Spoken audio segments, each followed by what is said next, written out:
Hi, welcome back. ഇന്ന് നമുക്ക് എൻക്ലക്സാറിന്റെ എക്സാമിന് എങ്ങനെ പ്രിപ്പയർ ചെയ്യാം എന്ന് നോക്കാം. കുറച്ചു കാലം മുൻപ് വരെ എൻക്ലക്സാറിന്റെ എക്സാമിന് മൾട്ടിപ്പിൾ ചോയ്സ് ക്വസ്റ്റ്യൻസ് ആണ് ചോദിച്ചുകൊണ്ടിരുന്നത്. അതിൽ നമുക്ക് പ്രയോറിറ്റി ആയിരുന്നു ഇമ്പോർട്ടൻസ്. അത് കണ്ടുപിടിക്കാൻ നമുക്ക് ABC യൂസ് ചെയ്യാമായിരുന്നു, Maslow's hierarchy of needs use ചെയ്യാമായിരുന്നു.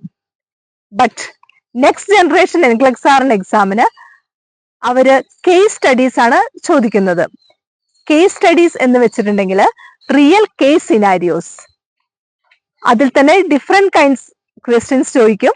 ബോട്ടൈ ക്വസ്റ്റ്യൻസ്, ബോട്ടൈ ക്വസ്റ്റ്യൻസിൽ പേഷ്യൻസിന്റെ ഡീറ്റെയിൽസ്, സിംറ്റംസ് തന്ന് എങ്ങനെ ഏതാണ് പേഷ്യന്റിന്റെ കണ്ടീഷൻ എന്ന് നിങ്ങൾ ഐഡന്റിഫൈ ചെയ്യണം. അതിൽ തന്നെ നമുക്ക് ഫിൽ ഇൻ ദ ബ്ലാങ്ക്സ് ചോദിക്കും, ഓർഡർലി റെസ്പോൺസ് ചോദിക്കും, ഹൈലൈറ്റിംഗ് ചോദിക്കും, ഹോട്ട്സ്പോട്ട്സ് ചോദിക്കും, ഓർഡർലി റെസ്പോൺസ് ചോദിക്കും, സെലക്ട് ഓൾ ദാറ്റ് അപ്ലൈ ചോദിക്കും.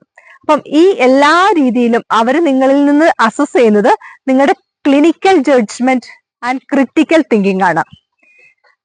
അപ്പോൾ വളരെ സിസ്റ്റമാറ്റിക് ആയിട്ട് പ്രിപ്പയർ ചെയ്യുകയാണെങ്കിൽ നിങ്ങൾക്ക് ഫസ്റ്റ് അറ്റംപ്റ്റിൽ തന്നെ എക്സാം ക്ലിയർ ചെയ്യാനായിട്ട് സാധിക്കും. Thank you.